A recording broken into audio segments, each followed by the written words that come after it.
인도발 코로나 변이 바이러스의 전염성이 기존 변이보다 40%가량 높은 것으로 파악됐다고 영국 보건부 장관이 밝혔습니다. 전 세계 백신 접종률 1위 국가인 이스라엘은 12세에서 15세에 대한 백신 접종을 시작했습니다. 국제부 조수영 기자와 함께 자세한 소식 살펴보겠습니다. 네, 어서 오십시오. 안녕하세요. 예, 먼저 영국으로 좀 가보겠습니다. 이게 인도 변이의 전염성에 대해서 좀 구체적인 수치가 나온 거군요. 네, 맞습니다. 맷 행콕 영국 보건장관은 인도발 변이 바이러스 전염성이 기존 변이들보다 40%나 높게 나타났다고 밝혔습니다. 예. 최근 자료들을 보면 이렇게 분석된다는 건데요. 새 변이 바이러스를 관리하기가 그만큼 더 어렵다는 의미라는 설명입니다. 행콕 장관은 인도 변이의 빠른 확산세 때문에 이달 21일 방역 조치를 모두 풀려던 계획에 차질이 있을 수 있음을 내비쳤습니다. 그러면서도 백신이 변이에도 효과적이라는 게 굿뉴스라면서 2차 접종까지 마쳐야 한다고 강조했습니다. 직접 들어보시겠습니다. Everybody must go and get their second jab, though, because the first isn't quite as effective on it. So ultimately, it does make the calculation more difficult for the 21st of June, but it doesn't change our strategy, which is we all need to go and get vaccinated.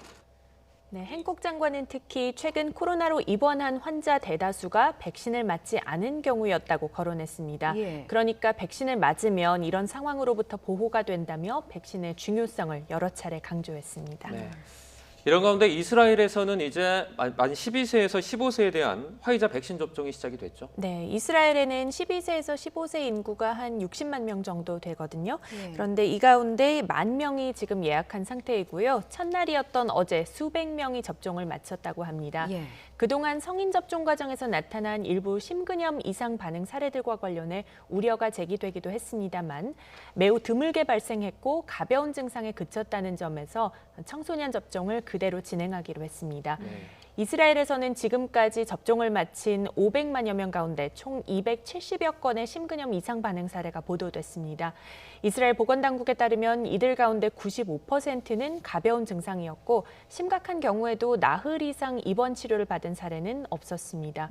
특히 16세에서 19세 연령대에서는 6,000명당 1명꼴로 심근염 증세가 나타났는데 대부분 경증인 것으로 파악돼서 청소년 접종에 영향을 미치지는 않을 것 같습니다. 예. 이렇게 이스라엘의 백신 접종이 좀 가속화하면서 네. 마지막 남은 방역 대책이라고 할 수 있죠. 실내 네. 마스크 착용도 곧 해제될 예정이라고 하죠. 네, 맞습니다. 이스라엘 보건부는 오는 15일부터 실내 마스크 착용 의무 지침을 해제하기로 했다고 밝혔습니다. 예. 에델스타인 보건부 장관은 낮은 감염률이 계속 유지됨에 따라 보건부 고위 관리들과 협의해 이같이 결정했다고 설명했습니다. 구체적으로 지표를 보면은 5개월 전에 감염률이 최고였을 때 하루 신규 확진자가 10,000명이 넘었지만 예. 토요일인 5일에는 4명뿐이었다는 점을 강조했습니다. 네, 또 한때 중증 환자의 경우 1,200여 명까지 치솟기도 했는데 예. 중증 환자도 이제 37명 선으로 내려왔는데요. 에델스타인 장관은 모든 경제 활동이 재개된 상황에서 이런 성과가 나왔다는 게 놀랍다고 평가했습니다. 이스라엘 보건부는 아직 백신 접종이 이루어지지 않은 16세 미만 아동 청소년이 생활하는 학교는 실내 마스크 착용을 당분간 유지하기로 했습니다. 다만 코로나19 감염 지표가 앞으로도 계속해서 개선이 되고 또 12세에서 15세 백신 접종이 성공적으로 진행된다면 학교 내 마스크 착용도 해제할 것이라고 밝혔습니다.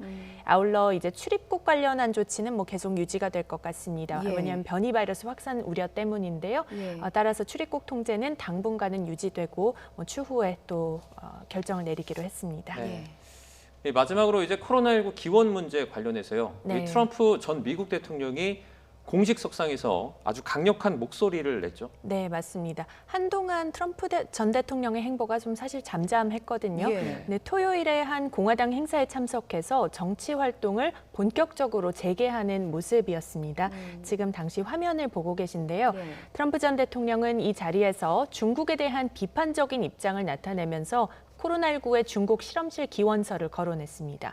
전 세계가 중국으로부터 최소 10조 달러, 우리 돈으로 하면 무려 1경 1,000조 원 규모의 코로나19 손해배상금을 받아내야 한다고 주장했는데요.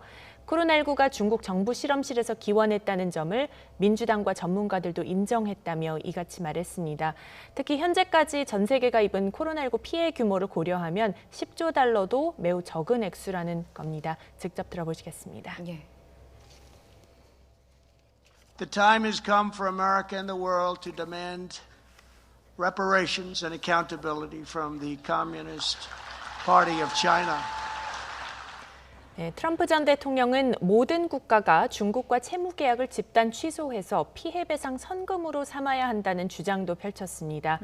이런 발언은 최근 코로나 기원 문제에 관한 미국 내 분위기를 고려하면 파장을 일으킬 수도 있을 것 같습니다. 예. 많이들 아시다시피 미국에서는 지금 중국 실험실 기원설에 대한 논쟁이 재점화했고 또 바이든 대통령 지시로 정부 당국이 재조사를 벌이고 있는 상황이어서 여러모로 좀 민감한 분위기인데요. 트럼프 전 대통령의 발언이 사람들의 심리를 좀 더 자극할 수도 있다는 점에서 이와 관련한 반응이 주시되고 있습니다. 예, 오랜만에 행보인데 상당히 좀 민감한 발언을 좀 내놓은 것 같습니다. 네. 여기까지 듣겠습니다. 국제부 조수영 기자였습니다. 잘 들었습니다. 고맙습니다.